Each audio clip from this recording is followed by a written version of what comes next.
Hi, and welcome to BERNINA Embroidery Mastery Class 1 with Material Girls Quilt Boutique. Today, I want to introduce you to the beginning of machine embroidery. This lesson is designed to be used as a companion to the exercises that can be found inside of the embroidery workbook.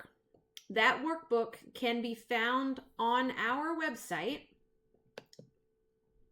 If you go to the website here, let me pull that up for you, and you click on the Bernina University tab, click on Embroidery Education, you will find all of the workbooks and things that pertain to today's lesson. Find the one that pertains to your machine and then go from there. Please note that this class focuses on the screens and items that you see here on these particular machines. If your machine is not on this list, it does not mean that the information doesn't pertain to you, because it still does. Embroidery itself hasn't changed. The biggest thing that's changed is going to be the user interface. Most of these functions and features exist on all machines. It just sometimes they may have changed their look or their location. So between your owner's manuals and information like that, we should be able to still apply this to older Bernina embroidery machines. If you have any questions, please feel free to send us an email at materialgirl@verizon.net, and I'll do my best to try to assist you on getting, whether it's older paperwork for other machines, or at least pointing you in the direction of where to find that information on your machine. All right. So for today, the first part of class, we're going to talk how to set up our machine for embroidery, talk about threading the upper portion of the machine as well as the bobbin on the machine, and a little bit about hooping fabric. So, attaching a module to a machine. We have two types of modules in our current line. We have the module style that pertains to both the 7 and 8 series machines, and the module that fits all of the 5 series, from the 500 up to the 590. So we're going to talk about the 7 and 8 series module first. This module needs to be tilted up at an angle, slid into the location on the base of the machine, and then set down flat. You do not want to try to insert this flat. It's going to tip, slide, and then set flush. And to remove it, you're going to just repeat the same process. Tilt up, pull out, and then you can set it down. You'll actually find that on the end of the module, there is like a little cup or an indentation for you to be able to put your hands to pull outwards. On our 5 series machines, these modules can sit flush. You line them up to the base of the machine as to where they're going to snap in place, and you can push it in till it latches. When you want to remove the module, you will squeeze the button that's on this little handle section of the module and then pull straight out. That will release the module from the machine and allow you to remove it. Now, where you put your embroidery machine is going to be somewhat important. The biggest importance is the quality of the table or cabinet that you're putting it on. Because our modules connect to the base of our machines without needing any extra cords, we need to be conscious that the table does not bow underneath of our machine, or we're not sitting in a section. If your machine is in a cabinet that raises and lowers, you're not sitting in a crack or a crevice that would cause your machine to give you the error that a lost connection error. And even if you get that, it sounds worse than it is. You just reestablish connection and the machine goes right back to where it was when it found that connection error. So if you do sew or have to or embroidering on a table that has like the 6-foot plastic banquet tables or card tables or anything like that, and you're finding that you are getting a lot of lost connection errors, you may want to consider getting a piece of like plywood or something along that lines to lay on the table and then put your machine on top of that. That piece of wood is not going to bow or bend like that plastic table is, and that should help cut down on your errors. Now, if your machine is in a cabinet, you may want to make sure that the lift and the outside edge of the cabinet are flush so that your module and machine aren't at two levels, and you may want to make sure that your module connection is not right there at the opening between where the lift and the cabinet is at. So you just want to take a little bit of a look at those particular locations. Now, after we get our machine in the right place and get the modules on, we need to look at stitch plates, presser feet, and feed dogs.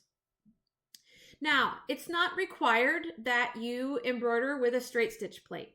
However, that straight stitch plate is going to give more support to your stitching, your needle, and your thread to help produce a better quality stitch out. The straight stitch plate on the machine, the Bernina machines, is the plate that when you look at it has either a red or orange square at the top of the plate to help you know that it's a straight stitch plate. That plate is a standard accessory with those machines that you see listed there. Now, my 700 and my 500s that are my standalone embroidery machines, your plate isn't going to have an orange square. It's the only plate that comes with the machine. So you don't have to worry about changing out plates. We're going to attach presser foot number 26. This is the foot that came with your embroidery machine. There is a number engraved on the foot if you kind of look straight down from the top of the foot. It's a small round foot with a teardrop shaped cutout in the middle of it.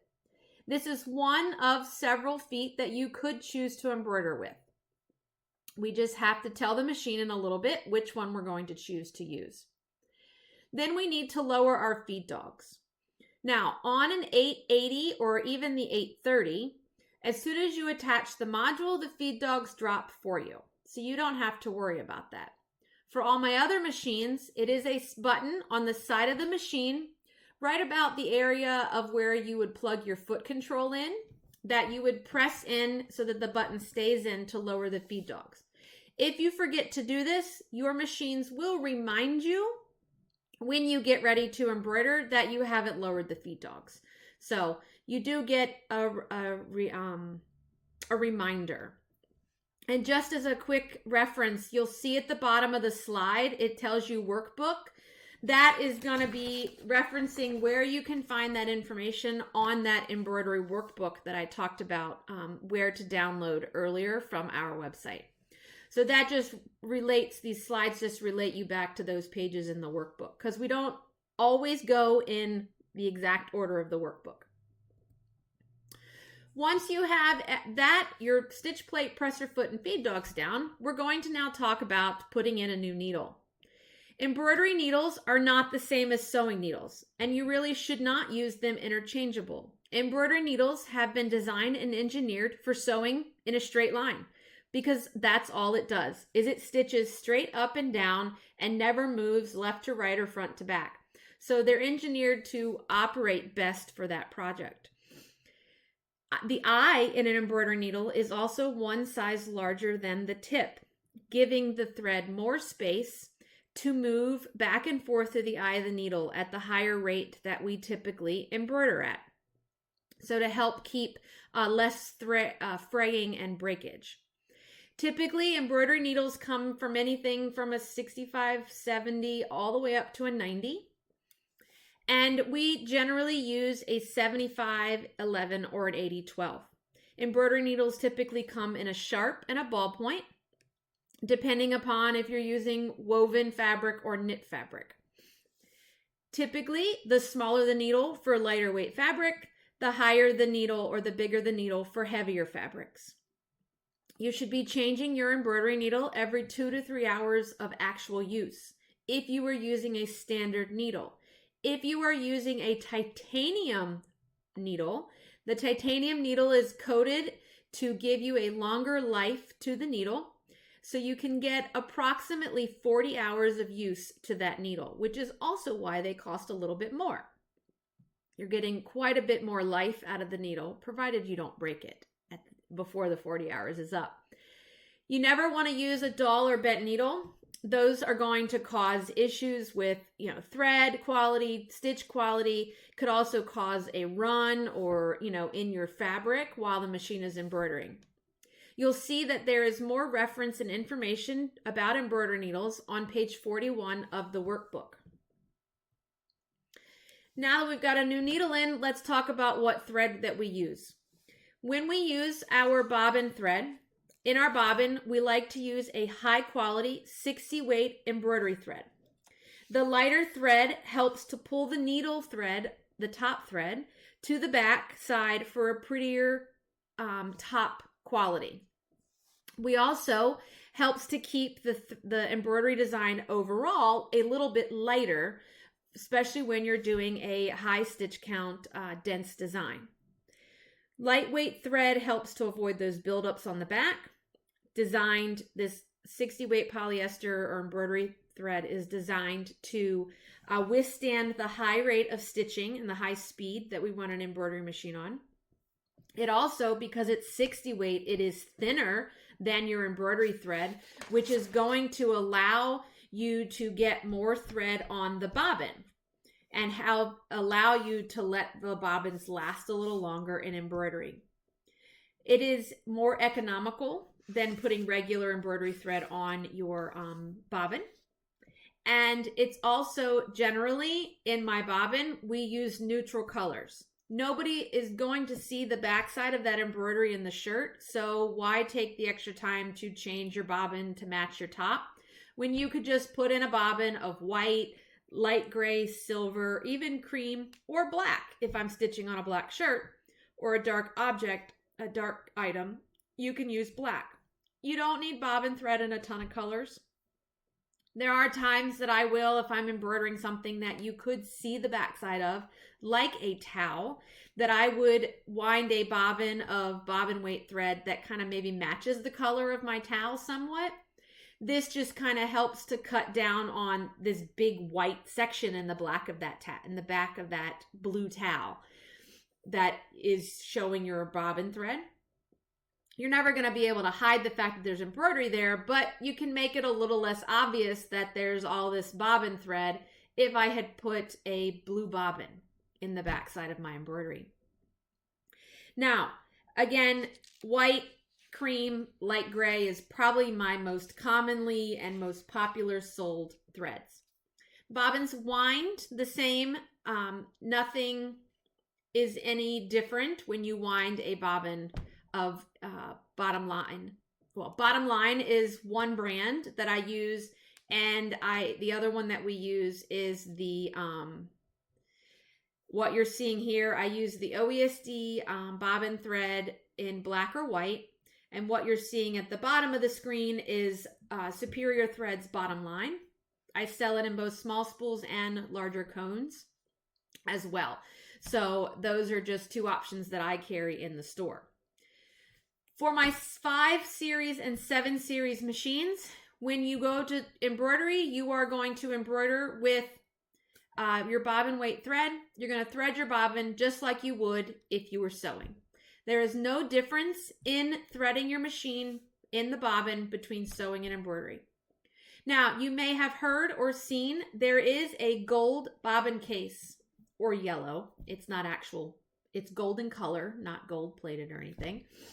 That is available. That is a high tension bobbin case. So if you are embroidering, and what it was designed for is if you are embroidering like small letter, very small detail, and your bobbin thread is coming to the top, you don't really have a way to fix that. You can drop your upper thread tension a little bit, but for the most part, you're probably not going to be able to drop it low enough to really make a difference in the tension or the result of your bobbin thread coming to the top. So in that case, we need to really have the bobbin pull tighter on the upper thread. So by switching out to that gold bobbin case, you automatically increase your bobbin tension and help pull that top thread a little bit more to the underside. Now, it's not required. It's not like you have to have the gold thread, the gold bobbin in order to embroider. But if you get to a project that I see a lot of issues with is like people putting logos and lettering on, like, let's say polos or shirts and things, and your lettering is, 1/4 to 1/8 of an inch tall. Sometimes there's just not enough space for both your upper and bobbin thread to land in the little column of the letter I. And so it becomes helpful to have either match your bobbin thread to your top thread so that you can't tell what's upper and lower thread, or to switch to that gold bobbin case so to help it even pull more to the back. Not required, just if you see it out there. For my 880s and 830 machines, we have one step more that we have to do when we thread the machine for embroidery in the bobbin area.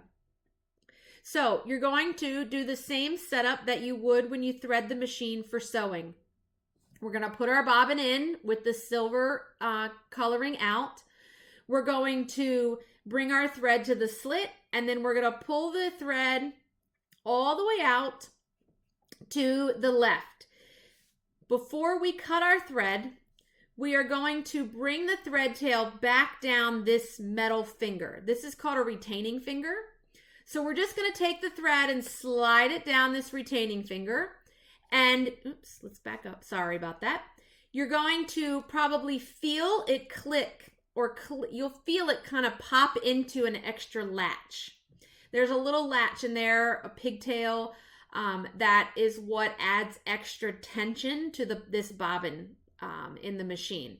And then once you hit that little finger, you can bring your thread back out to the side and cut it on the bobbin, the thread cutter that's in your bobbin area, and then you can close your bobbin door. If you're not sure if you caught this extra little clip, if you watch the video that plays on your screen when you are threading a bobbin, you can pause it and you can kind of see the little C-clip that's there. If you don't know if you hit it or not and you want to check, you have your little mirror, your little dental mirror that came with your machine that you can put underneath there to see if you've got it into the right place. And if that still isn't helping, let me know and I will send you a couple of pictures and try to help you figure out how to get it threaded properly. Okay? So now that we have our lower half of our machine, let's talk about the upper half of our machine. So we're going to thread the machine with a 40 weight embroidery thread. We carry Isocord embroidery thread in the store. It's the brand that I prefer, and I have tried pretty much all of them. So that's just the brand I like. Embroidery Isocord is a commercial grade and commercial standard embroidery thread. Bleach resistant, UV resistant, fade resistant, strong, very resistant for the most part to fraying and breakage. Comes in 400 some odd colors, solids and variegateds, lots and lots of options. Most embroidery designs are digitized with the density based upon 40 weight embroidery thread. If you decide to take a standard embroidery design and stitch it in some other thread than 40 weight embroidery, I suggest that you test it first. Because the density or the stitch lengths and things that the digitizer has created is designed for the thickness of 40 weight polyester. When you start getting into 40 weight cotton and 50 weight cotton, things are different thicknesses and the design may have gaps in it or be too full and end up building up on itself and just not looking the way you want. So you want to pay attention to that. You also want to pay attention to if the design has been digitized for other types of thread. I know that Embroidery Online or OESD, one and the same company, Oklahoma Embroidery Supply and Design, there is a collection that I believe just came out for wool applique and wool embroidery. So some of those designs have been digitized with a different type of thread in mind. So you just want to read the details of the design and make sure that you stitch it out first if you're not 100% sure. So again, you'll notice on page 42 of your workbook, there is further information and reference to using about embroidery threads, both upper and lower, and as well as metallics. That's there. Now, one thing that I like to use when I am embroidering is going to be a thread net. Okay, so this is a thread net. I like to use these thread nets to help keep my thread on my spool nice and tight and not from, let me get this open here.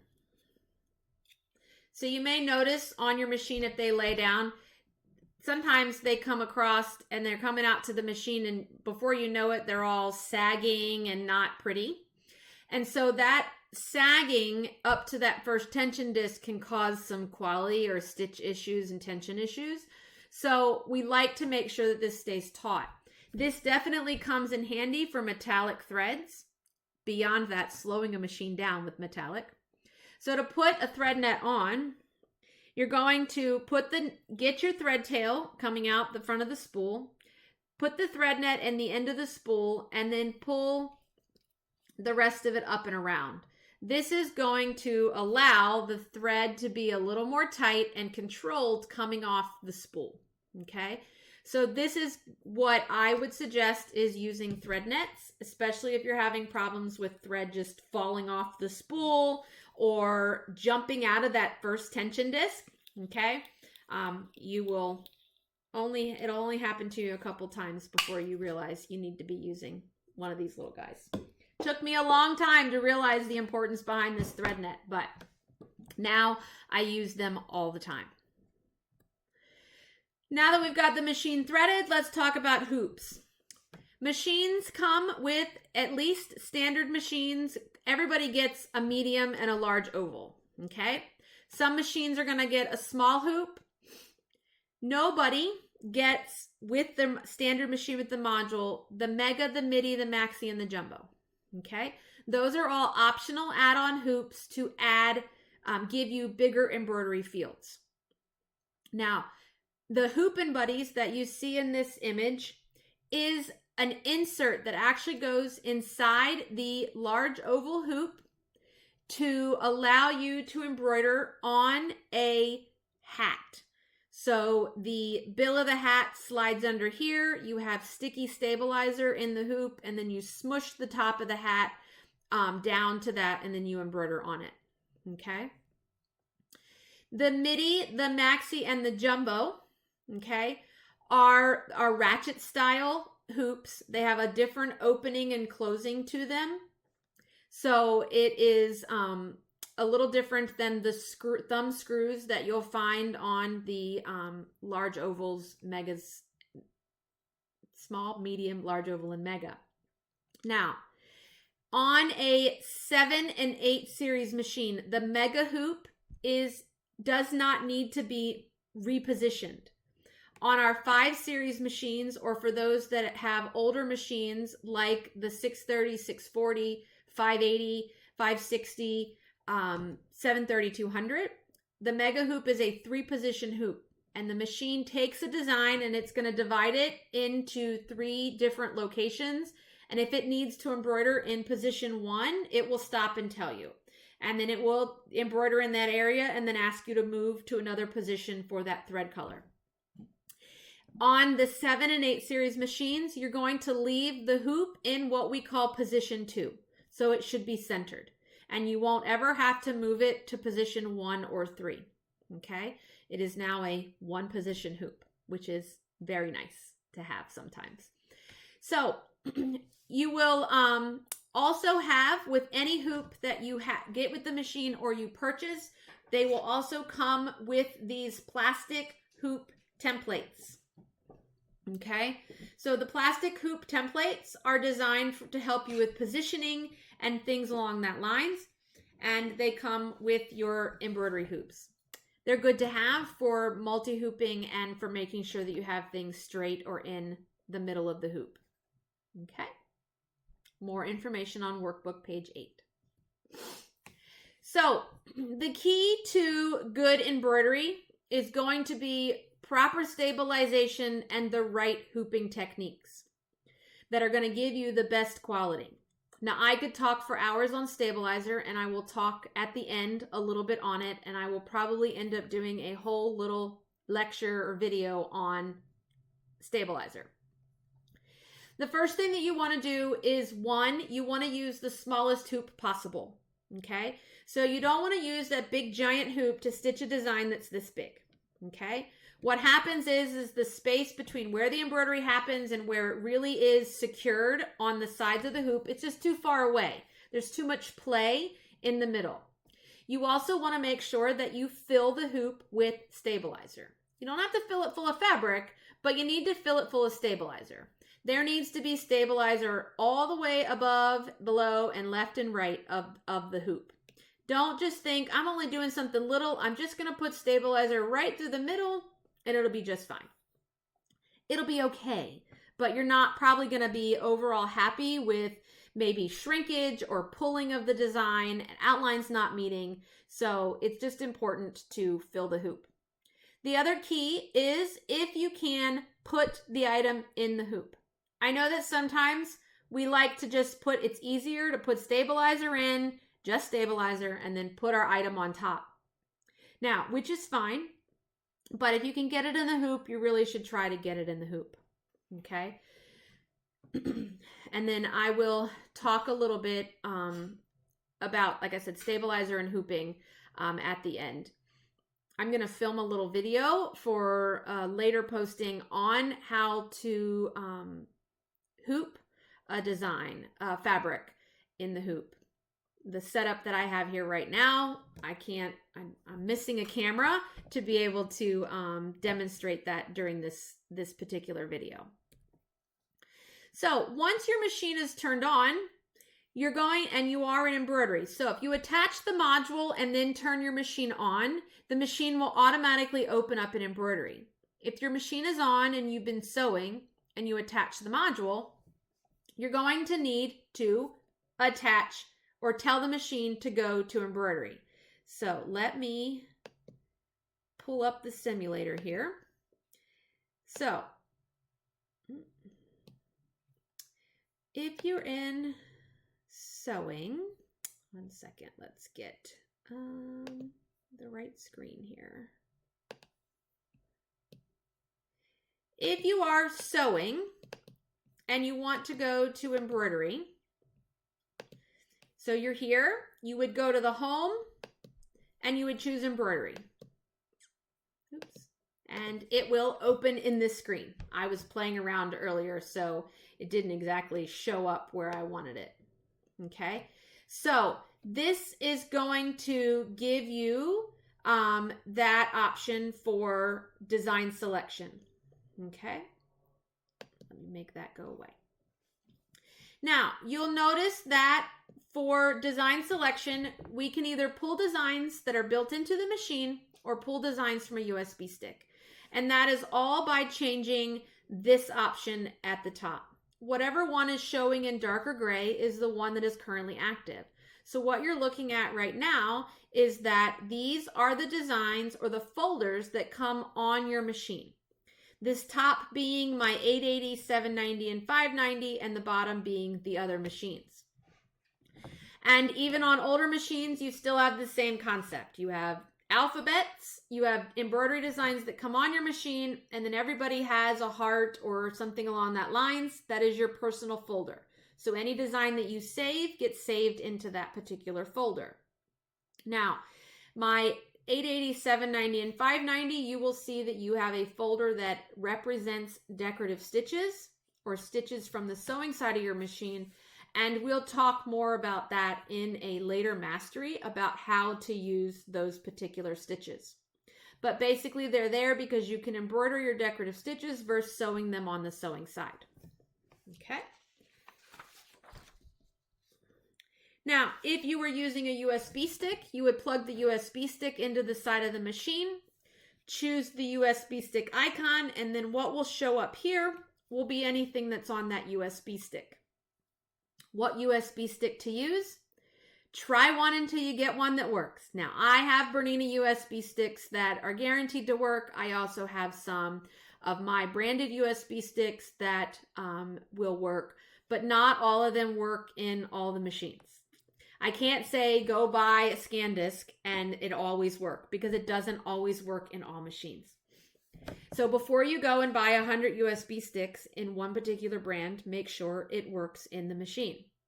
The least sophisticated and the smaller the USB stick, the better. Your machine is not going to allow the installation of a driver or a program in order for it to work. Okay? Remember that that USB stick is really only meant to be a transportation device from getting a design from your computer or a CD to the machine. It is not designed to be long-term storage. Okay?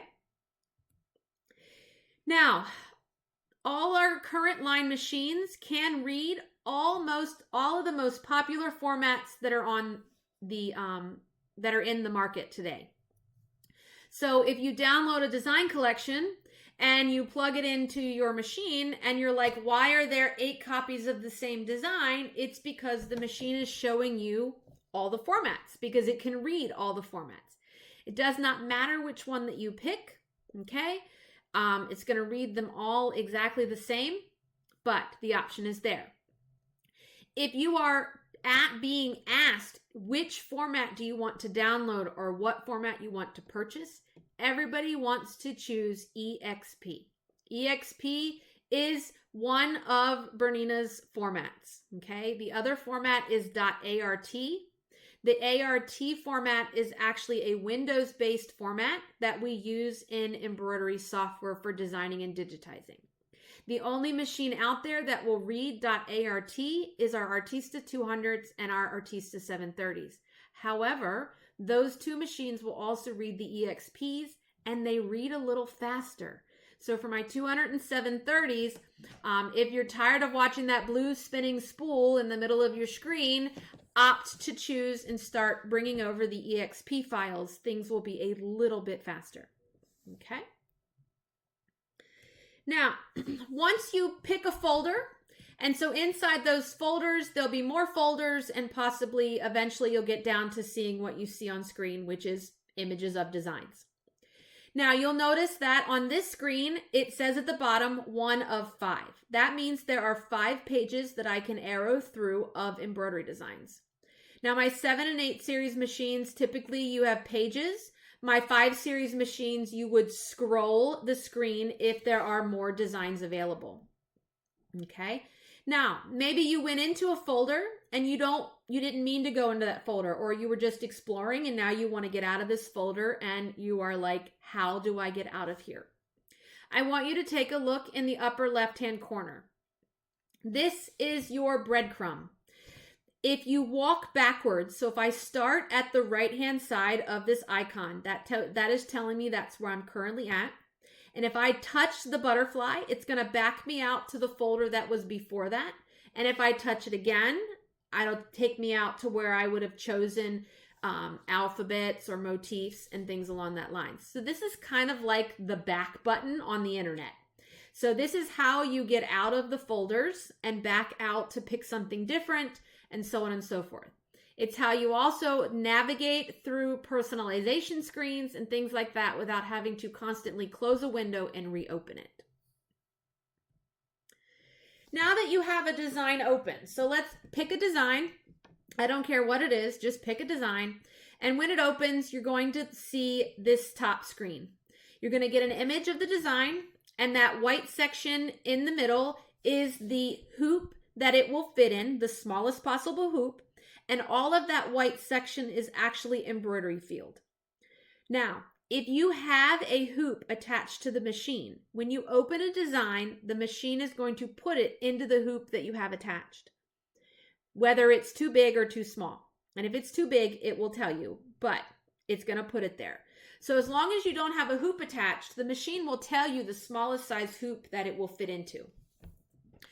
Now, we need to make sure that the machine is all set up with the foot and the plate and everything, and we need to tell it that we've put those particular things on. So you'll see down the left-hand side, there's a picture of a presser foot. Now, these screens may look different depending upon your model. The 5s and the 7s, you know, kind of different, but the concept is there. You have a picture of a presser foot, or it may be an empty box. Some of the machines just have empty boxes. If you touch that, you're going to then select the foot that you plan to embroider. And the reason that this is important is because different embroidery feet are different sizes. And as the foot gets bigger, your embroidery field gets smaller. So we need to tell the machine what foot we put on so it can give you the proper the proper embroidery field and clearance so that you don't run your embroidery foot into the edge of your hoop. Okay? So we would open that window and tell it that we put on foot number 26 or whatever foot that you put on to embroider with. And then we're going to open the stitch plate icon. The stitch plate icon is where we would come in and then select it and tell it that we have on the 0mm plate. Again, it really doesn't matter if you don't do this. This is mostly changing to the 0mm plate so that when you switch back to sewing in a little bit and don't change your stitch plate and just jump right to a zigzag or a decorative stitch, you don't break a needle. Okay?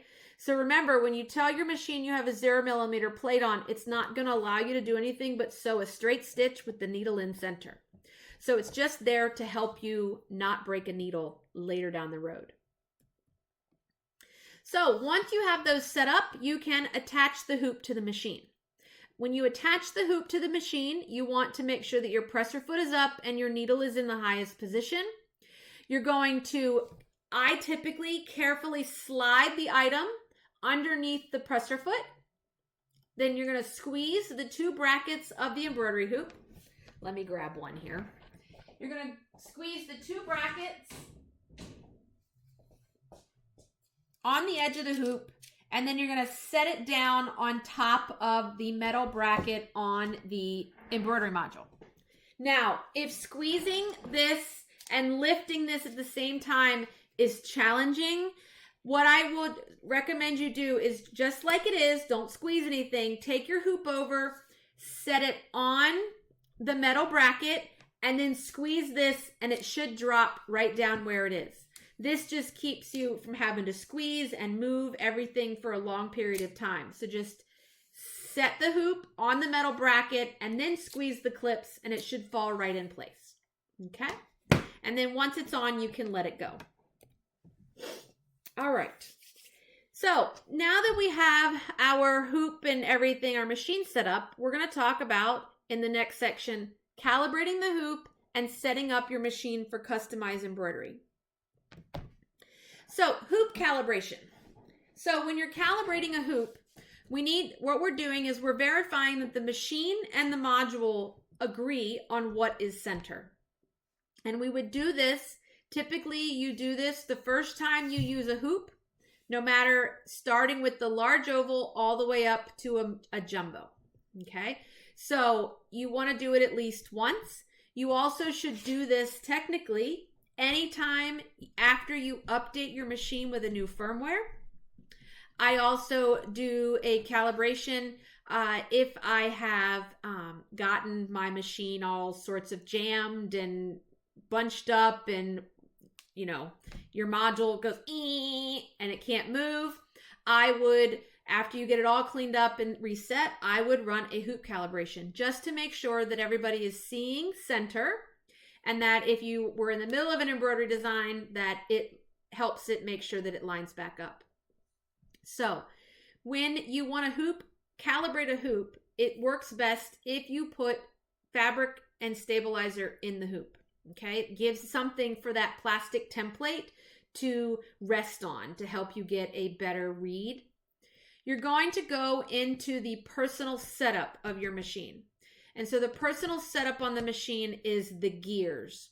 It's either going to be on the right-hand side of your screen, it could be underneath of your screen, or for my 5 series machines, on the right of your screen, you're going to press the home button, which I have a picture of in a later slide. I forgot to put it on this one. You're going to hit the home button, and then you'll see the gears on the bottom of your screen. Okay, so you would go into the gears, you're then going to touch the embroidery. So the gears is the opening. What you're opening up is your personal setup of the machine. And we want to go into embroidery and personally set up embroidery. So we're going to touch the image of the embroidery hoop. And that's going to open the screen that you see here. And so if you see our breadcrumbs up top, it tells us that we came into personal setup and then we went into embroidery settings.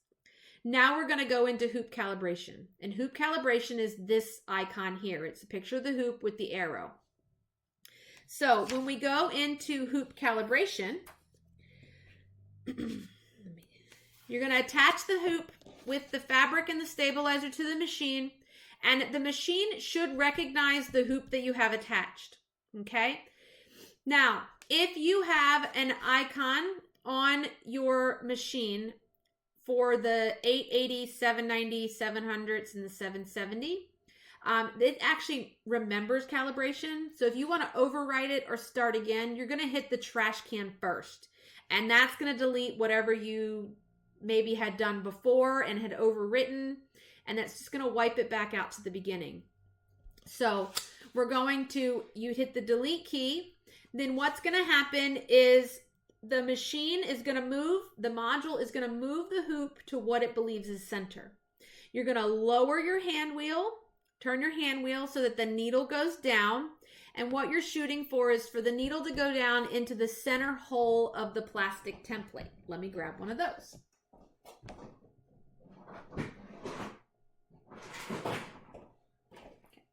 Here's your plastic template.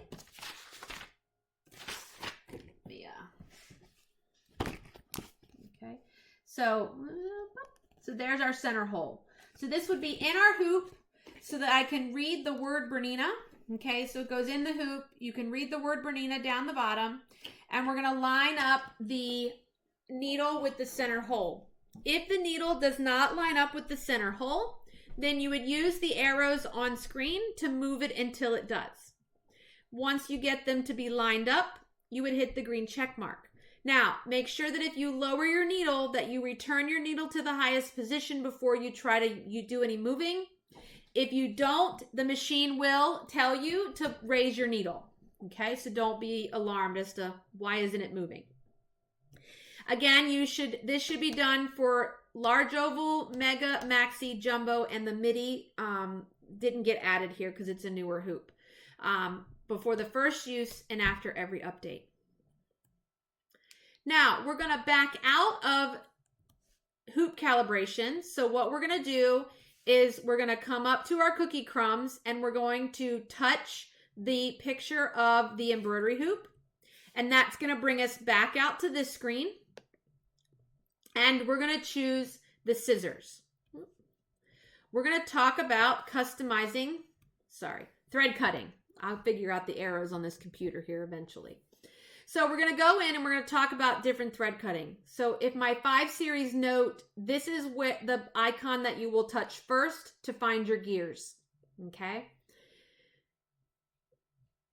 Once you touch thread cutting, we're going to, in here are 3 options to customize the scissors in embroidery. The first option I would have turned on, which would be a green straight line.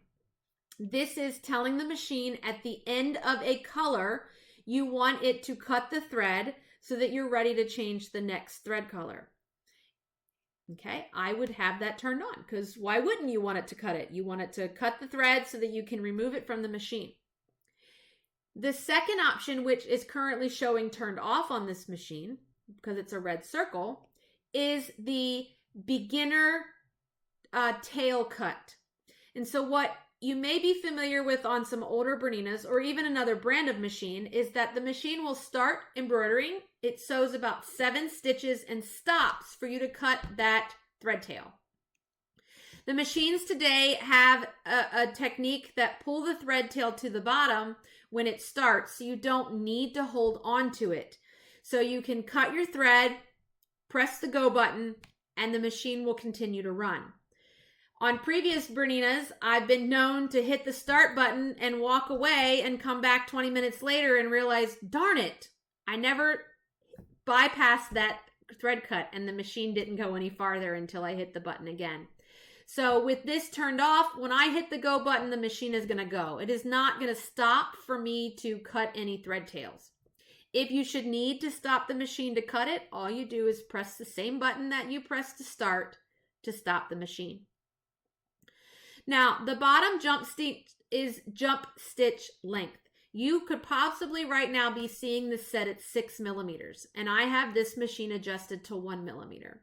Now, not all machines have the ability to adjust jump stitch length. So if this is not present on your machine, it's not anything that you're doing wrong.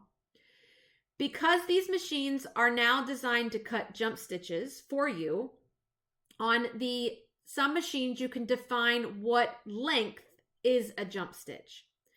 So the default setting on a machine is a 6 millimeter jump, which means that if from point A to point B, if it is 6 millimeters or longer, the machine is going to tie off and cut, move to a new position, and tie off and start again.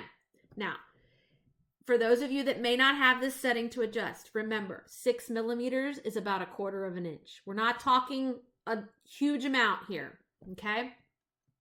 1/4 inch. You can adjust this to be lower on certain machines. So on the one on screen, you can see it says 1 millimeter. This allows you to define it. So now on this machine, anything that is a millimeter or larger, it will cut. I don't always have this set at 1 millimeter. I definitely have this set if I am stitching a design that has words or sentences, so that it definitely clips those little threads in between.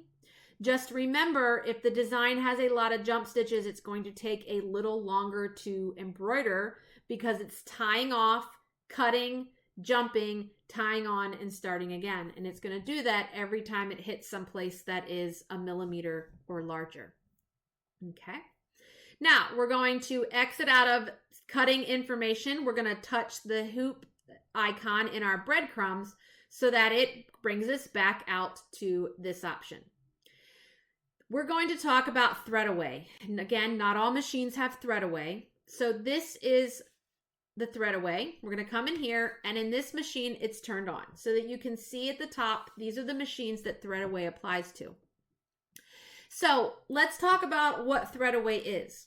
So thread away is, if you've noticed it or used your machine, when your machine cuts a jump stitch, you'll see it swipe left or right and then come back and start again. So what it's doing is it's pulling up the tail of the thread and bringing it back so that it doesn't get caught in that little tiny jump, okay? Because if the machine stitched here and moved 1 millimeter, there's going to be a small tail here. Even though it cut, there could be a small tail that doesn't get pulled out of that move when it just jumps 1 millimeter. So thread away pulls up the upper thread tail and brings it back so that it can be brought down underneath and completely hidden in the next knot and beginning of the next color portion. So that's what thread away is. There are times that I turn thread away off. I do not like to use thread away if I am embroidering on something like a onesie that I'm kind of babysitting because it's kind of puffed up around, and that random swipe left or right, you never know which direction it's going to go, could cause the foot to grab a hold of maybe the onesie that's kind of curled up around the edge, or if you're embroidering on a card, it could swipe left and come back and the card is lifted. It could get caught on the edge of the card and cause your card to break, tear. So I would come in and turn thread away off. So there are advantages, and you have the ability to turn it on and off on the machine. So we're going to back out of that, and we're going to come talk about Smart Secure. Okay, so Smart Secure on the machine should be set to both being on. And so what this is designed to do is that if the digitizer did not digitize tie-ons, which is knotting at the beginning of a color, and tie-offs, knotting at the end of a cut, then the machine will automatically add them for you. So by having them on, your machine will add them to a design if they are missing. Okay, so that's just an option that's there for you to be able to turn them on and off. Okay, We're going to go back out again to our breadcrumbs and touch the picture of the hoop. And the last option we're going to talk about is this tape measure. And this is actually references the unit of measurement. We can change on these particular machines, you can change your unit of measurement to be inches versus millimeters, because I know you all hate converting your inches to millimeters. I always tell you, for every inch, it's 25 millimeters. So for every 25 M&Ms you eat, you're going to add 1 inch to your waistline.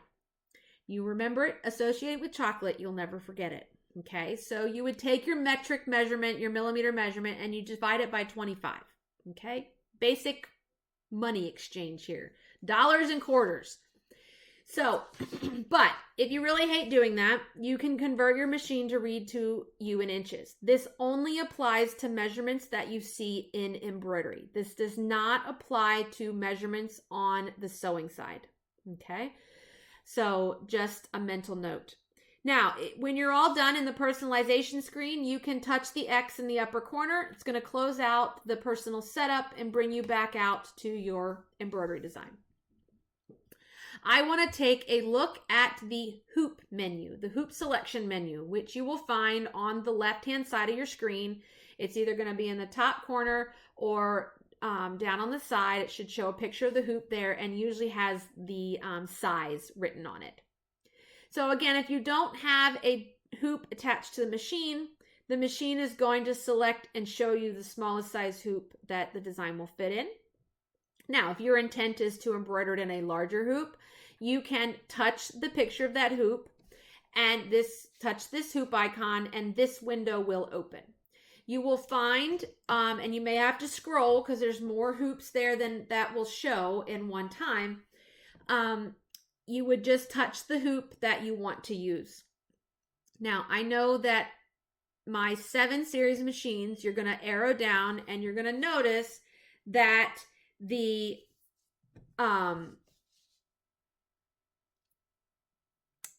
hoop selection menu shows that you have a jumbo hoop.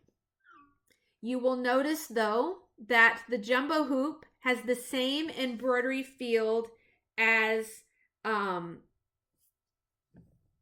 maxi hoop. Okay, so the reason for this is, yes, you can use a jumbo hoop on your machine, but it's still the same size as the maxi hoop. And the reason it's there is for those of you that may own an 8 series machine and a 7 series machine, because your modules are the same, so you could switch them back and forth.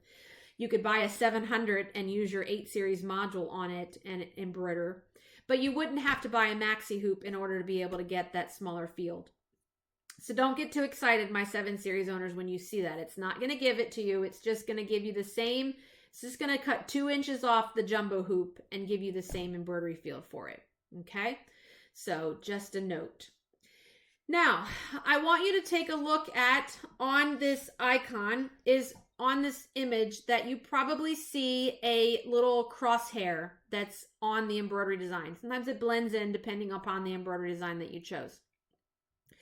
That is showing you where the first stitch of the design is at. Okay? And if you wanted to know where the center of the design was at, you are going to choose this bullseye icon that you will find inside that hoop menu. And when you touch that crosshair will jump to where the center of the design is. Okay? Now, typically, your Berninas are going to open a design and put the center of the design in the center of the hoop, unless it has been digitized differently. But it's always going to bring the design in and put it into the middle of the hoop.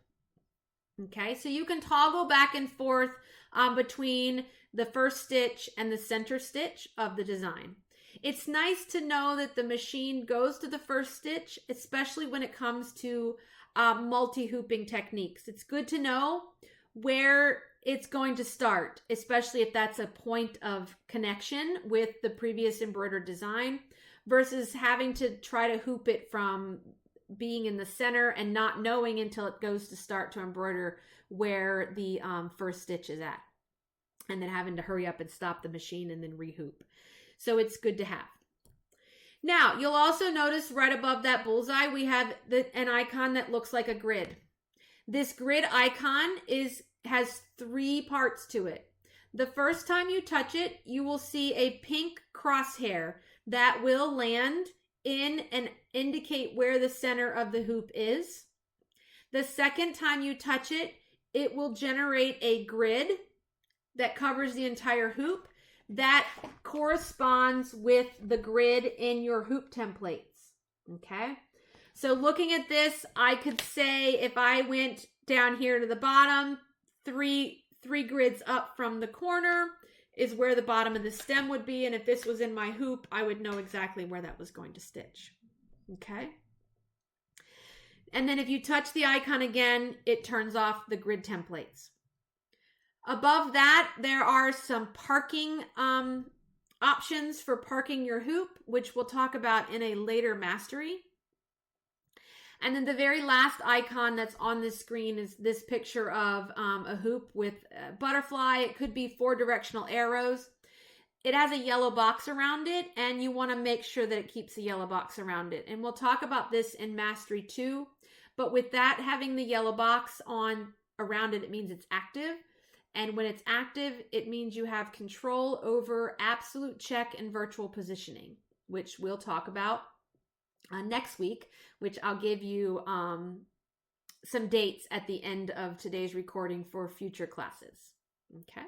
I don't usually operate with my grid on unless I'm doing lettering and I'm trying to line things up, multiple designs. I usually leave it off because I find it can be a little distracting. All right, on to part 3. Now, part 3 is going to be about stitching and troubleshooting. Okay. So we're going to open a design. And again, if you went out, the design that you have up is fine. If you have a design up right now as you're following along, you would find your design, come in, make sure that your presser foot, hoop, stitch plate is all set up. Now, typically, once you set that up, it's going to stay set up until you go out of embroidery or turn the machine off. If you're embroidering all day long, if you set it up in the morning, it's going to stay that way, okay, until you physically go in and change it. So we want to make sure that everything is there. We also want to make sure that the hoop icon, this hoop on the screen, matches the hoop that we have actually ready to embroider. And the other thing that I like to make sure is that this design fits in this hoop, and that I have it positioned in this hoop so that it all fits in the hoop. And the reason for that being is if there is a red ring that is traveling around the outside edge of this hoop, it's letting you know that there is some part of the embroidery design that is not in the hoop. Our machines today don't care if it's not in the hoop, and when you go to start embroidering, it's just going to lop those stitches off and leave it out. If that was your intent, not a problem. If you wanted all of that embroidery design, it's going to be a problem. So just when you get into editing, and I'll remind you in the Mastery 2 when we start talking about editing, just to always take a quick glance at the screen and make sure you don't see the red ring of no embroidery. Okay. Now that you have everything set up, we're going to take a look at the tabs that are going to be running down the side of your embroidery screen. Okay. So you have 4 tabs that are there. You have a folder, you have a pencil, you have a paint palette. It could also be an icon of a spool of thread or even a paintbrush. And then you have a picture of a needle. We're going to look at the top tab. The top folder is where you would go if you wanted to exit the design and go pick a new one, or if you wanted to save the design. So if you touch the top folder, you're going to get something similar to what you're seeing here, which the very number 1 is if you wanted to completely exit out and pick a new design. Number 2 is if you wanted to add a design to the one that you already have open. So let's say you had this design open and you wanted to add words or add lettering or add a different design to it and combine things together. That's one option to be able to add designs together. There are other ways to combine designs, which we talk about in Mastery 2. The third icon is what we would use to walk through saving a design. So if you've made changes to a design and you want to save it because you're going to be embroidering it later, or you want to be able to embroider it at any time years from now, you can save it into your personal folder. And fourth is where we would access deleting designs from that personal folder. If you accidentally get to this screen, like you didn't realize you touched it, and you want to go back to your embroidery design that you were working on, all you do is touch the pencil. So you would just come up and touch the pencil, and it's going to take you right back to this tab. In this tab, we will go more in depth into all of the features inside this tab in Mastery 2, which is next week. The one thing I do want to point out is what is labeled as number 1. This is the number of minutes that the design is stitching, and the second option is the size of the design. Okay, so that number of time there, I wouldn't always trust it. That number is referencing how long the machine actually is running, not of you changing threads, backing up, fast forwarding, walking away to do a load of laundry and then coming back and forgetting that you were embroidering. So that I would typically, if you're trying to figure out how long it's going to take you to embroider something, can you get it done before you need to leave, I would at least double that. So this design says 11 minutes. I would take and say it's probably going to take me closer to a half hour to actually hit the go button and start the machine. Okay, that does not include hooping and all of that stuff. Just a note. Now that you have editing, let's go down and look at color information. So the next tab is all about color, and this is where you go to view what colors a design uses if you don't have a thread chart that came with the Embroidery Design Collection, and how you would go about editing the colors to maybe preview changes that you want to make. Now, the thing is if I wanted to do this design that you're seeing on screen, if I wanted to do that far left flower in yellow, I do not need to go into this coloring information tab and change it to yellow. All I would need to do is when it came up to that color stop on the machine, I would thread the machine with yellow instead of blue. The machine is colorblind. It does not care what thread you have, what color thread you have in. As long as you've given it thread, it's absolutely happy. Okay? So you don't have to make what you're planning to do match what's on screen. Okay? So let's go into this tab and take a look at a couple of things. Okay. So in here, when you first come into the color tab, you're going to notice on the left-hand side, there is a picture of the design, and you are only seeing maybe one portion of the color. What it's doing is it's showing you that this color number 1 that's currently highlighted is going to embroider in these areas. If I touched number 2, what would be showing up on this icon would be just those colors, just this color, and then this would be 3.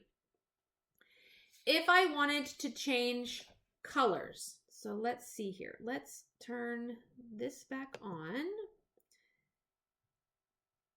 Let me open a design.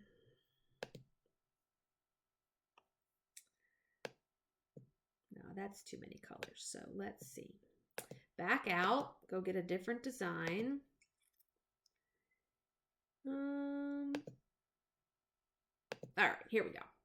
This design only has 3 colors. That's the other thing you'll notice when you look at the thread or the paint palette, that there's a number there. And that number is there telling you that there's 3 color stops in this design. So I'm going to come in here. So this here is telling you that you have right now on the machine, this color is programmed to be Isochord 40, color number 504, and what is showing in the right-hand window is the left-hand window. Can you tell? In the left-hand window is where that 504 is going to happen. If I wanted to change this to another color, I would touch the little circular arrows here. I could change the brand that I have. I could also change the flip through the thread chart. If you know the color that you want, you can choose the 0 through 9, and let me just say 25, 20. Okay, preview of it shows up at the bottom. I'm going to select it. It's going to take me into that color chart, and then I can then arrow down to the next color. It will take me to that, and then I can make any editing that I want to do. And I can arrow down again and choose yet another one. So if you wanted to convert this to a completely different brand of thread, because maybe the design was created in a generic color chart, or the design was created with Madeira, you can use this function up here at the top to quickly convert you from one brand to the other. So what you do is let's open one. We're going to change it to, let's just go to Mettler Polysheen. Well, that's not really good because the numbers in Mettler Polysheen are going to be identical to Isacord. All right, Floriani. So Floriani Poly, I'm going to make that color that. And then if I choose this function, it's then going to apply the closest color of Floriani to the design that match that Isacord. Now note that these are not always the right color option because sometimes there's not a direct match from one to the other. Okay, so that's just a quick way to be able to convert something. It may get you into the right area, and then you can customize. So I can still come in here and customize to a different color within that same brand. Now, the other thing is if you didn't like what you did, on our plus machines, we have these undo arrows, and I can just continue to undo until the design goes back to where it was. Okay. Now, one last thing inside of here is my 880s, my 790s, 700, 590s, and 500s. You will see that there's this rainbow. This is color wheel. This allows you to quickly change all of the shades of the design at one time. So let's say you had a pink rose or a purple rose and you wanted to make it yellow, and sometimes when you look at those floral shadings, there's like 8 shades of a color and you're like, I just don't even know where to start. I can drag this around to change not only the color, but we can adjust the saturation and hue to it as well. Okay, and when I am finished, the machine is going to convert the color choice you made in color wheel to thread colors that exist in the brand that you had selected for the design. Okay, that's just a little bit about color wheel. Okay, well, let's turn that off there. Okay.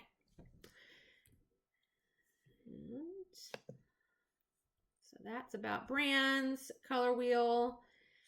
And then let's look at that last tab, which is your ready to embroider. When you have everything set up and you're ready to embroider, you basically touch that needle in the lower corner. At this point, if this is the first time that you have embroidered for today, I would suggest not having your hoop attached. Touch this icon and the machine will walk you through it's going to bring the module arm in, and then it will tell you to attach the hoop.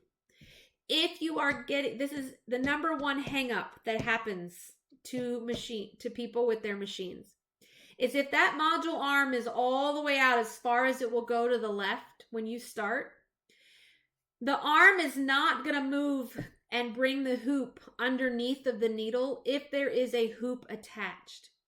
The reason for that is it doesn't know, do you have a giant sweatshirt under there? Do you have a giant bag?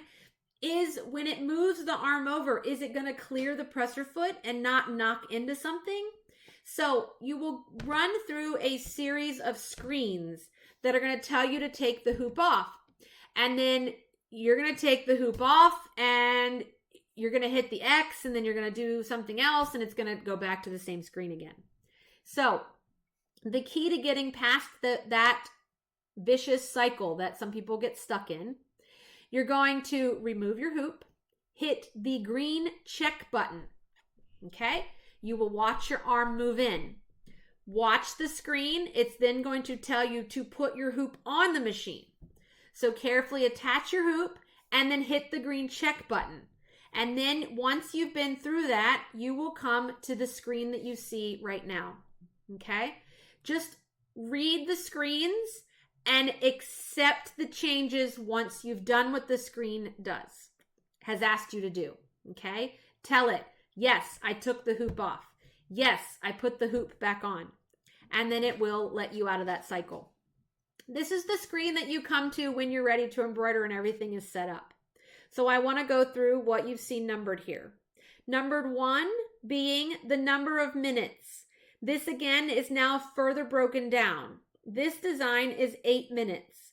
So the top number is the number of minutes for the full design, and the bottom number is the number of minutes that this color that is showing to you on screen right now is going to take to stitch. Number 2 is showing you what color that the machine wants. Now, again, it doesn't matter what you put in. Look at your screen, see what's showing in color, and be like, oh, I want to make that purple. And then you can just thread the machine with purple. You'll also notice that there is a up arrow and a down arrow on that color bar. This will allow you to move through the colors in the design, okay? If you needed to fast forward or skip to the end or something along that lines, this is how you would get to a different color.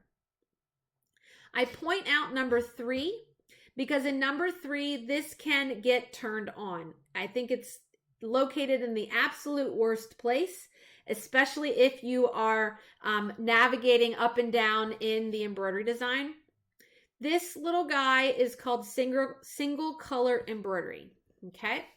So if it has a yellow box around it, that means it is activated. And what it's activated to do is it will stitch this design in one color. It will not stop and ask you to put in a new thread color, okay? So this is another little icon that I would, if you are moving up and down and doing stuff on the screen, that before you hit the go button, you just make sure that it doesn't have a box around it unless you want a box around it. I'm one that typically pushes the start button and walks away when I embroider. So there have been many times that I walked away for a good half hour and came back and the design finished all in one color when I didn't want it all in one color. So it's just a good habit to also double check to make sure that you have that turned on or off. Number 4 is the scissors. If there is a yellow box around these scissors, that means the machine will cut the jump stitch, provided it is within the regulations that you have set up on the machine, okay? Now, if the yellow box is off, no cutting is going to happen in terms of jump stitches. The machine should still cut the ending color thread so that you can change to the next color, but it will not cut any jump stitches. Number 5 is the sequence control option, and I'll talk about that in 1 minute. And then I want to look at the dotted box that's at the very top of that, at the very top here, okay? This is basting boxes. So the basting box, again, is a multifunctional icon. If you touch the box once, it's going to apply a basting box in the size that just fits your embroidery design. So if I touch this once, it's going to stitch me a box that is just big enough to encase this embroidery design. If I touch it again, it is going to give me a basting box that is going to travel around the perimeter of the hoop. And then if you touch it a third time, it turns it off. Now, why a basting box? I like to use basting boxes to add just another layer of support to my fabric and the stabilizer to help with shrinkage, stretching, pulling, especially with knits, and especially if you are floating it on top of stabilizer. This basting box is going to allow you to make sure it's securely attached to it so that it doesn't move or come off while you're embroidering. The thing to remember is if you apply a basting box, the basting box becomes color number 1 and everything in your color chart shifts by 1 number. It doesn't make a difference. However, if you are following a set of instructions that tells you color stop 2 is going to be this, it's not going to match what's really showing on your machine because color stop 2 is now become color stop 3 on your machine because of that basting box. So if you are following a set of instructions and you're, watching them step by step as to what to do, I would run your basting box and then turn it off. Okay? That will set your color stop numbers back to matching your thread chart. Okay? Now, when you're ready to embroider, you're going to press and hold the start button. Your start-stop button is going to be found on the front of your machine, right above where your reverse, your scissors, and knot function are. It's usually an illuminated button, either red or green. If that button is red, that means something is not set right. Foot's not down, hoop's not on, feed dogs aren't down, something's not set up for you to embroider.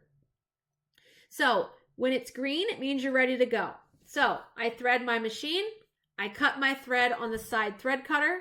I'm going to either lower your presser foot if you're on a machine that you need to lower it yourself, or for those that have automatic presser foot lowering, you don't need to lower it. I'm going to press and hold the start button until the needle moves. Don't just tap the start button.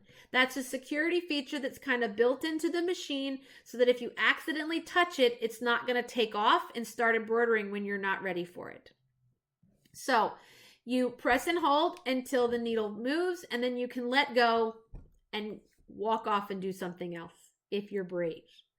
Now, you do not need a foot control when you embroider. Now, there are times that I would use a foot control, and you're more than welcome to if you want to sit in your seat and keep your foot on the gas for as long as your machine needs to run. Pressing on the foot control and letting your foot off of the foot control is going to stop the machine. Okay, so that I use this foot control I will use when I'm doing stump work designs and things that maybe have couching, or I'm trying to control where something is at. So you don't need a foot control to embroider. The machine will continue to run. When it's finished this color stop, it will cut your thread stop and then then show you the next color that it wants to be put in. Good habit to get into. When you are done that color, you need to cut your thread at the top where it enters the machine and pull the tail through the needle. Do not yank and pull backwards. Yanking and pull backwards can cause that thread tail to get wrapped around some fine-tuned parts and springs and flags that are inside of that machine. Pulling in reverse is usually the main cause for upper thread sensor issues, false positive thread sensors, extra tension issues with pulling dirt and lint back into your tension discs that aren't meant to come that way. It's just a few inches. It's pennies of thread, okay? Cut at the top and pull the rest of the way through the needle, okay? Get in that habit for sewing and embroidery. It's a good thing. Now, the machine will run. If the machine senses an upper thread or a lower thread issue where you run out or thread is broken, the machine should stop. If the machine doesn't stop and you catch it before the machine catches it, stop the machine, pressing the start button, and then you would come into this icon. This is your thread break. Okay, this is where we would go to back up or advance the machine to start it in a different place. If the machine did catch the sensor, the thread break before you did, it will automatically open to this screen once you tell it, yes, I recognize that the thread is broken or the bobbin is out. Okay, this screen that you see is showing you an overall image of the design and then showing you a close-up, zoomed-in position of where you're at. I would typically take my top knob, that is your stitch width knob, and turn it counterclockwise. Counterclockwise is going to produce you negative numbers here. It's telling you that you're walking backwards in the design. Your hoop will move, so you're able to track how far you need to go. I typically go 10 to 15 stitches beyond where the thread stopped stitching. That just allows me to be able to tie off and knot and secure that section of the embroidery. You will notice that at the bottom there are some stitch counts. The top number again is telling you that right now that you're at stitch 606 of 4,000 and something in the full design, and the bottom is telling you that you're at stitch count 606 of 1196, which is of the brown thread color. So this brown thread color has 1196 stitches in it. And where we're at right now, where you see that crosshair, is stitch number 606. So I can use this a lot of times that if thread breaks or you happen to be here and you jot down what stitch count you're at, you can actually come in here and actually search for the exact stitch number and it will take you there. If you need to move backwards in huge numbers, okay, this top knob, like I said, is going to turn you back in single stitch at a time. This lower set of knobs, that's your stitch length knobs, are going to go at hundreds of stitches at a time. And again, counterclockwise turning is going to walk you backwards. Clockwise rotation of the knob is going to fast forward you in the embroidery design. Okay, so pay attention to the direction that it moves, or pay attention to your stitch count here. Negative numbers means backwards. Positive numbers means you're moving forward. Okay, all right. And then you run that embroidery design until it's finished. When it's finished, you get a couple of options depending upon the machine. You're either going to get a picture of the design with a green check in the middle. You're going to get a checkered flag. Those of you that have endless embroidery, so my 880s, 790s, you may get two screens. One will be checkered flag, one will be endless embroidery. Unless you're doing endless embroidery, you'll never use it. So you'll always use the one that's single embroidery checkered flag, and that will close you out. Now, a little bit on stabilizers. There is in your workbook a reference on page 43. However, it is like a one-page reference, and there's way more to stabilizer than one page. So on the website, in the same section that I told you that you could find this workbook, you'll see that I have put an ebook for embroidery stabilizers. It's a little more in depth.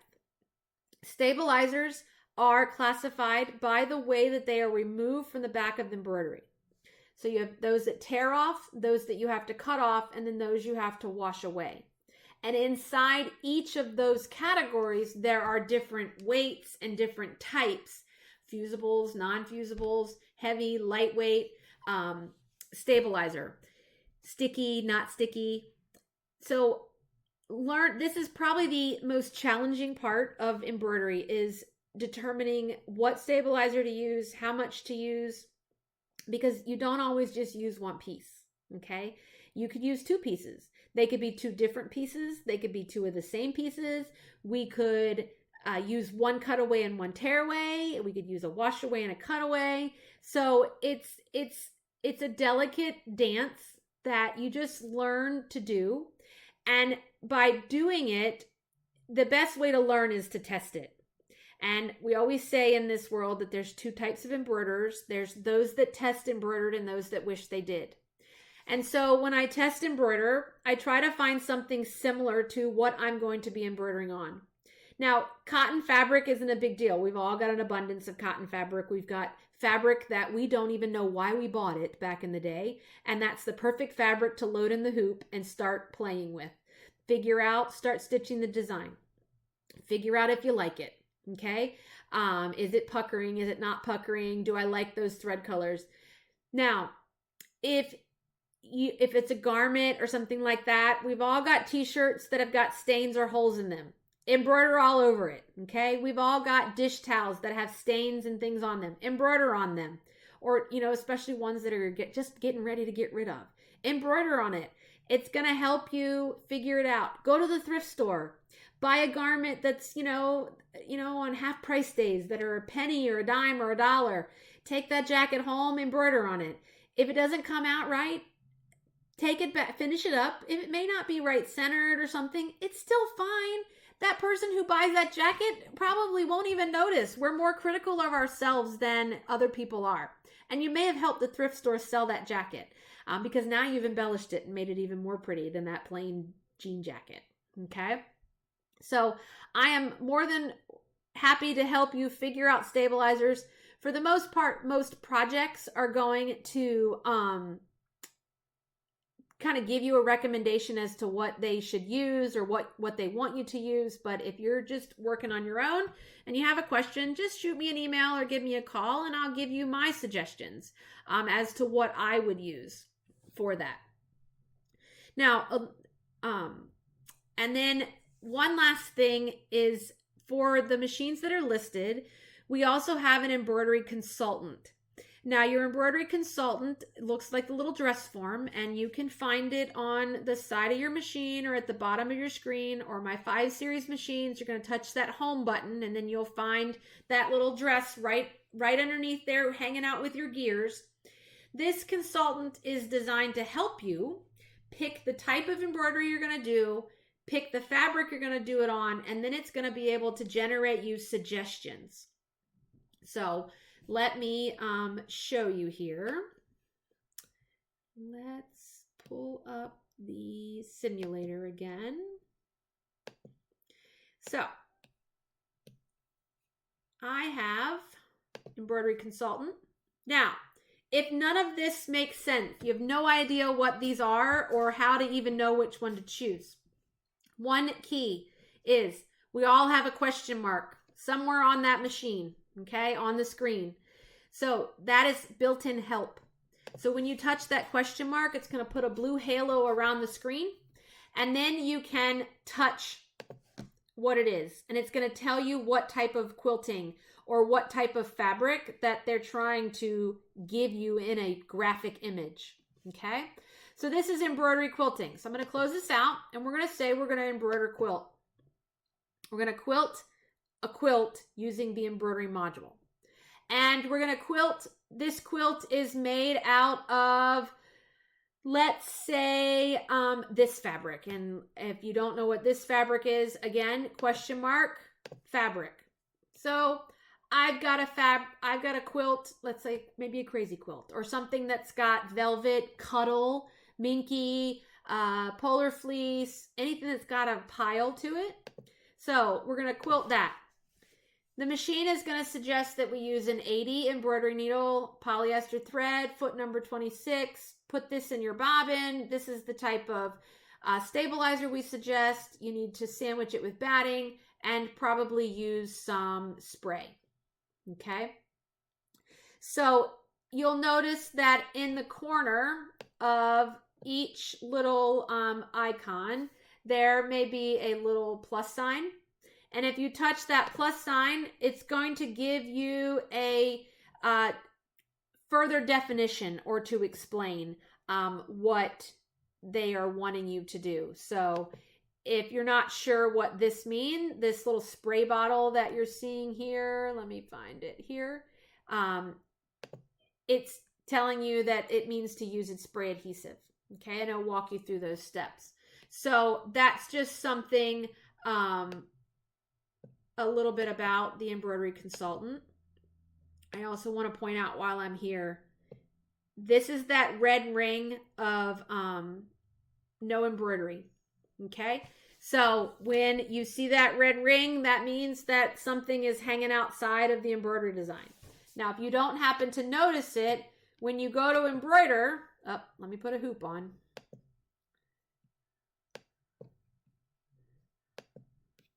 I'm going to get this icon or this screen. And this screen is telling you again, hey, something is hanging outside of the hoop. If it's not right, hit the X. If you're good with it, hit the go button. And then it's going to come in here. And all of this to the outside is going to be eliminated. And it's only going to embroider what's inside the hoop. Okay? So just a little tidbit there about that. Now, let me turn that off. Okay. I do want to talk about one more thing. Cleaning, two more things. Cleaning, oiling, and maintaining your machine while you're in embroidery. Now, cleaning, you can find additional information on cleaning and maintenance in your owner's manual.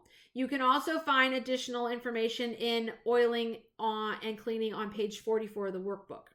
Some of this has changed, possibly changed.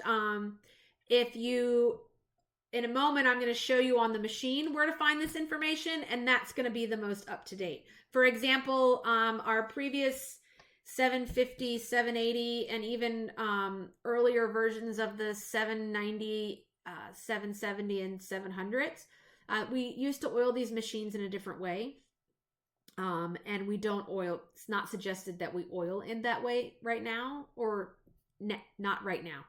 That we oil the machine that way now. We've made some modifications. So depending upon what firmware your machine is currently up and at, will depend upon what the information states. So your owner's manual may not be completely up to date, but so to find this information built into the machine, we're going to go to the gears. You're going to, when you're in the gears, you're going to choose the sewing machine, and then we're going to choose the wrench, and that's going to take you into the screen that you see.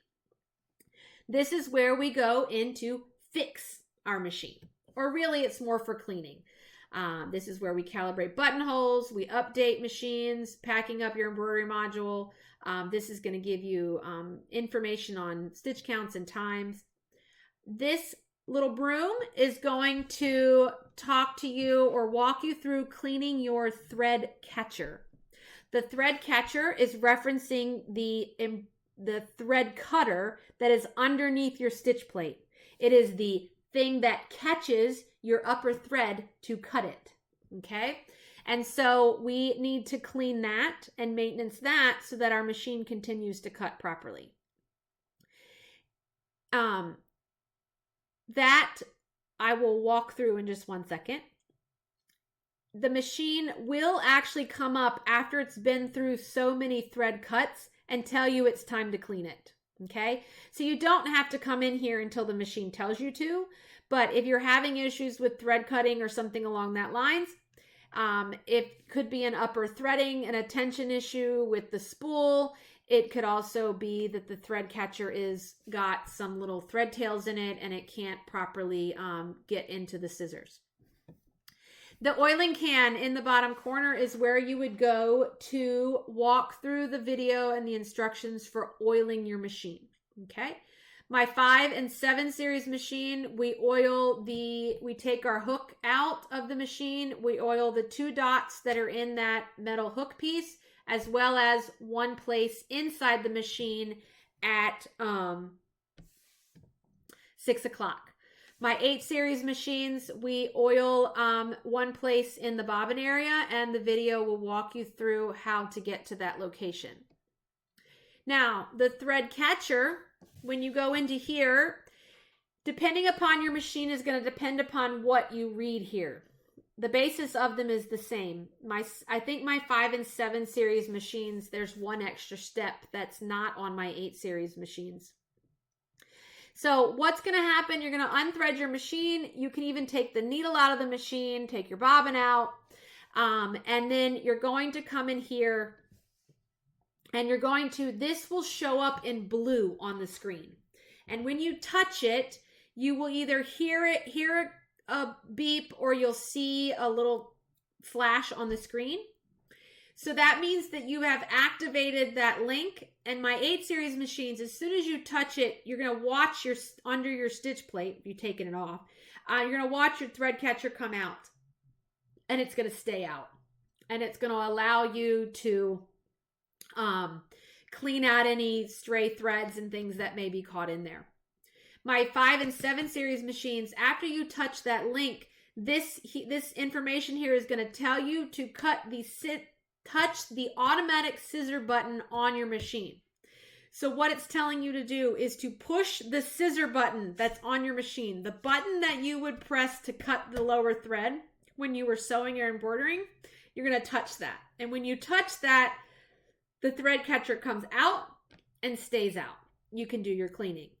When you're finished cleaning, you're going to scroll down on the screen and you're going to touch the link that says to move the thread catcher in. Okay? You're going to touch that. My 8 series, it's going to go back in. My 5 and 7 series, you're going to then touch the scissor button again and it will close up. And then you can put your machine back together. Machines need to be oiled, okay? They are metal on metal. You don't run your car without oil. You don't run a lawnmower without oil. You need to oil your machine. Don't wait for it to tell you. If you're having problem with tension, with stitch quality, with noise, if you're having any problem at all, the first thing you should do is change the needle, rethread, check your bobbin, and oil your machine. Okay? And then you can call me after you've done all that. Because if you call me telling me you're having a problem, I'm going to ask you those questions. And if you can't answer yes to them, then I'm going to tell you to go do it and then call me back. 99% of the time, oil is going to fix a lot. Okay? A lot of times the machines are dry. They embroider up to 1,000 stitches a minute. Okay? You should either end your day with oil or start your day with cleaning and oiling your machine. I prefer to end the day that way.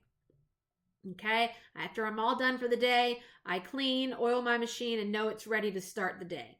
Okay? If you are embroidering from sun up to sundown, that machine probably should be oiled at the end of the day and maybe around lunchtime, depending upon how much you've embroidered. Okay? 1 drop of oil in that bobbin area at the 6 o'clock place isn't going to hurt. Don't squeeze the whole bottle in there. 1 drop. Not too much. If you over oil, you can cause a whole nother problem. Okay? And it's not going to harm your machine, but you can cause some oil buildup or grease buildup in the machine, and then it's going to discolor your thread. Okay? So, just if you take care of it, clean it, and oil it, you won't have any problems. Okay. I will come back to that in 1 second. So I just want to talk about one more thing, and I talk about embroidery designs because, again, it's something else I can be on a soapbox. Not all embroidery designs are created equal, okay? So depending upon where you purchase an embroidery design from, I can tell you honestly, if you purchase an embroidery design from inside my store, from Kimberbell, Pickle Pie, OESD, and anything that I would normally carry inside my store, it's going to be good quality. Okay, you're not going to have issues with it. It's when you start looking at designs from other places like eBay, Etsy, other design companies, so on and so forth. You may not be 100% sure of the quality or how well they digitize. So before you go design crazy and start buying hundreds and hundreds of dollars in designs to only be disappointed, I suggest that you see if you can find a design from that company or that designer that may be a free download. They don't have free downloads, buy one design. Embroider it. See if you like it. Okay? Not all designs are digitized equally. Okay? I can digitize a design. It may look beautiful on my Bernina, but that brother doesn't look the same on a brother. Okay? Or they've taken it and you've shrunk it and it just doesn't work. If a design company is asking you to buy a design in a size, okay, and I'll repeat this in Mastery 2, but Embroidery Library is one example. Not my favorite place, okay? if you are asked to buy a design in a size, you need to buy the design in the size that that works for your project. Do not buy a small design and think you can blow it up big, and don't buy the big design and think you can shrink it to small. It doesn't work. Those designs are not rescalable, okay? Just because your machine has the capability of doing it, it doesn't mean you should, okay? Or that that the design is capable of it. So, and we'll talk more about this in Mastery 2, but just be conscious of where your embroidery designs are coming from, because a lot of times if you're having problems with an embroidery design, I'm going to ask you, especially if it's not something that I recognize or know where it came from, I'm going to ask you to try embroidering a design that's built into the machine. If you're still having the same problem with a design that's built into the machine, and then we know it's a machine issue. But if it's only happening on that design, then it's very possible that it's something in the digitizing that is causing the error. Okay, so just be conscious of embroidery designs and where they come from. Okay, all right, so there are 3 possible masteries for embroidery. Now, what I have Mastery 2 covers all machines again. These are the topics that we're going to cover: editing, positioning, lettering, looking at other design software options to be able to do some designing and creating outside the machine, as well as being able to save and deleting designs on your machine. That's going to take place on Thursday, May 28th from 11 to 1. Mastery 3 applies to the machines that you see listed, with the exception of those machines, my 830 owners. You do have endless embroidery, and you do have the ability to import stitches. So those 2 topics in Mastery 3 do apply to you. If you wanted to register and listen in, you could learn that portion of your machine. You just don't have the ungroup, regroup, and pinpoint placement in that machine, but you do have those other features. So that class, Mastery 3, is going to cover pinpoint and endless embroidery and things along that lines. That is going to take place on Wednesday, June 3rd from 2 to 4. Just like this, I will record the lesson. I will post the lesson to YouTube for 30 days. You can watch it as many times as you need. And then after 30 days, I am hoping that my classroom is back up and running and we can go back to having in-person lessons. Remember, these lessons that I am teaching right now online for everyone are usually exclusive to only those that have purchased their Berninas from Material Girls. So this is just an example of the type of education that you get when you purchase your machine from Material Girls. Now, this is just what we've done for embroidery. I also will be teaching and setting up registration for sewing mastery classes, as well as embroidery software mastery classes. And I think that in the same process. The registration information will be going out on social media, just like it did for this class. And as well, if I get everything done and together, I will send out a separate regular email to everyone, including all of the links and registration information for this particular class. I want to thank you so much for joining us today, and I hope that I was able to get you a little more comfortable at joining in to embroidery and trying to get you using your machine. And we hope to see you again soon. Thank you, and have a great rest of your weekend.